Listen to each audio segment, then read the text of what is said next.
Welcome. So today I'm going to be showing you guys Paris and how he plays and what I think was fun from my little jaunt into his campaign. He seems like a very interesting choice with some really nice mechanics to go with it, which I'm looking forward to showing off to you guys. So I'm just gonna cut the crap and get straight to it. So let's have a little look at how Paris has been a very naughty boy.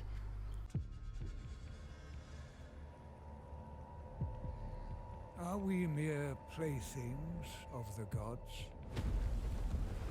Or do we plead divine influence to justify our foolish choices?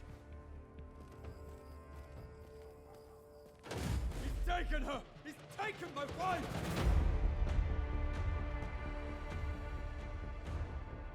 You've risked the safety of Troy. Troy is my home now. You have my oath, brother. She will be returned to you. Brother, I can fight. Go, seek shelter. There'll be plenty of fighting ahead.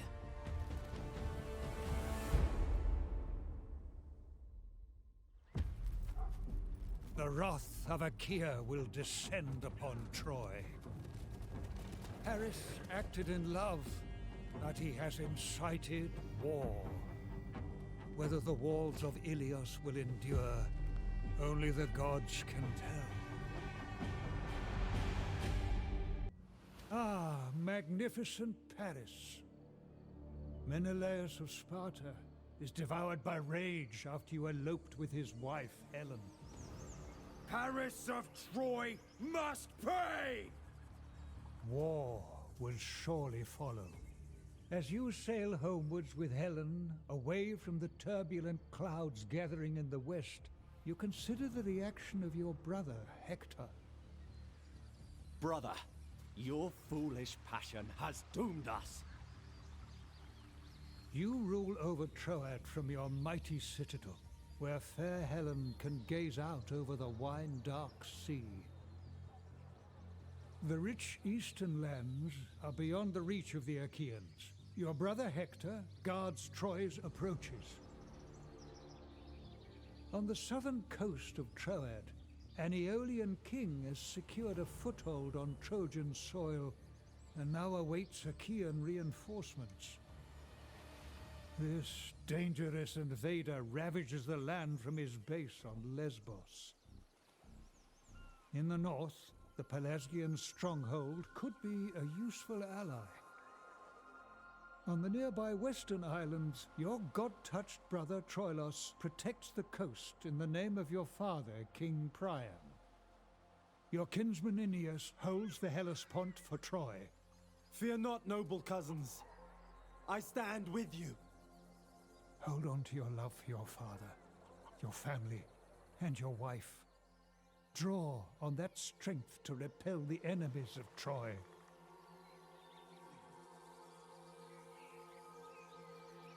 So the first part that we're going to look at of how Paris plays is Helen, My Love, which is a little mechanic that's in it, which is unique, obviously, to Paris, where he can't be too far away from Helen for too long. Otherwise, they both start getting a bit grumpy, and that affects the rest of the forces. So, like Paris's men, their morale will drop. Happiness in cities drops if Helen isn't happy. And I'm about to show you the screen, which is unique to this trait, and it shows you the effects more so from Helen rather than Paris, and the various bonuses as well that you can give. You can have a grand feast, you can hold games, or you can hold prayers in cities with Helen, and each will offer a unique bonus. So the grand feast will give you a bonus to growth. The games gives you bonus to happiness, as far as I'm remembering off the top of my head. You'll see it on the screen in a moment. And I can't remember what the prayers gives. I think it's influence, I believe. I could well be wrong. But if you are away from each other for longer than 4 turns, your mood begins to drop, which is interesting, but I can imagine it's going to be a bit of a pain trying to micromanage where Helen is, because you could move her to another city that's close to where you're attacking from or whatever, so that your morale doesn't cascade or the city doesn't fall into rebellion because she's not seeing the love of her life for more than 5 minutes. But now we'll move on to the next little function. Right, so the other major function of Paris is Priam's heir, where you are competing with Hector, your brother, to see who is going to become the king of Troy.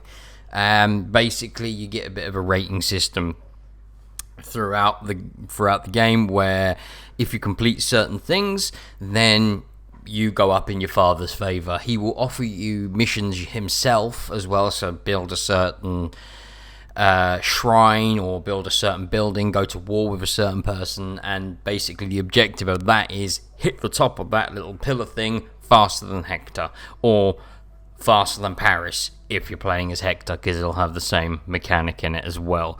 It looks like it could be quite fun. There's some options in it where you can undermine your sibling and you dent their chances of becoming becoming the king. They're already the heir, duh. But that will harm your diplomatic relationship with them, so you could end up with Hector trying to cut your head off rather quickly. So probably avoid that, really. So I think that covers how he plays. So let's look at the bits that I've enjoyed. So my general thoughts on Paris and how he plays. He seems very ranged focused, which pleases me greatly, seeing as I like high defense and good ranged units in most of my strategy games. So that's always going to go down well with me. I think his biggest comparison is probably Odysseus. Odysseus is probably a bit better in my view because he has more ambush quality, so his range units just tend to be that bit more effective. Plus his frontline troops, where they're very similar to Lothern Sea Guard, so they've got a ranged attack as troops approach them, and then you can just switch them to the shields and let them tank away. Paris does have units that are like that, which is the Champions of Troy, but they're a much higher tier unit than Odysseus has, so they probably perform better. Well, they do perform better, being a higher tier warrior, but of course you don't get them until much later down the line, and they're an awful lot more costly than Odysseus's version. Another thing that's really good with I'm terrible. The heat's melted my brain. I apologise. Another thing that's really good with Paris is his Princes of Troy, which is an archer unit, which are very, very strong, very effective, but again, they're very high tier, so they cost quite a bit. They're not until late game material, really. The good saving grace with Paris is that all of his ranged units are relatively good. So you can get them pretty cheaply. You can have a strong ranged army and make yourself a good frontline defense with spearmen, and basically flank with whatever infantry that you can. I did do some gameplay later on that you'll see with some chariots, which they perform very, very well. They're very effective for just completely harassing and destroying infantry lines of the enemy, or harassing their ranged lines. It would have been a lot more effective in my video if I hadn't gone and tried to move them through the forest like an idiot. But hey, you know, this is me. I'm not exactly an expert at these things, but yeah. So I think overall, Paris, he's fun. His little mechanics that he's got with the love of Helen and Priam's heir is an interesting thing. It gives you a lot to focus on within your own territory rather than just expanding and being aggressive. You've got a lot to consider at home, and you've got to keep your borders safe, because otherwise, of course, Helen is gonna not be happy, and then you're not happy, and then your armies suffer, your cities suffer, so everything essentially could fall apart very quickly for Paris if you don't manage the situation effectively. I think that's all I'm going to babble on about now, and I'm just going to show you a little bit more of a fight, and then yeah, we'll do the outro.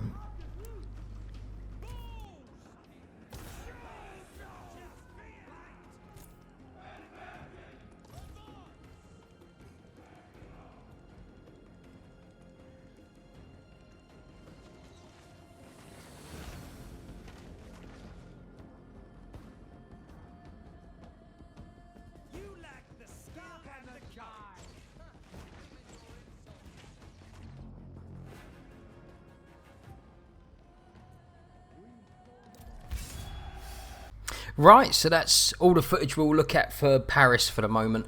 I might do a let's play at some point if people kind of want to see that, maybe, like a slow little RPG thing. His story throughout Troy and that bollocks. Anyway, my overall thoughts, it's a lot of fun, to be honest. Paris plays very well. He's a very good range general, so if you like lots of archers and that kind of thing, he's going to be an interesting choice. Doubling that up with the unique traits that he has to do with Helen's love and winning your father's attention to become the king of Troy. I'm not sure how that plays out. It would be interesting to see if you get made king of Troy and if that increases your power. I would like to see that. I might aim to try to do that maybe on a stream or something. But overall, he plays very well. He is fun. That's the most important thing. So that's it. I'll leave my links for my channels below and everything. Thank you for hanging out, guys. Any comments is always appreciated. Please feel free to subscribe or like or whatever you like, really.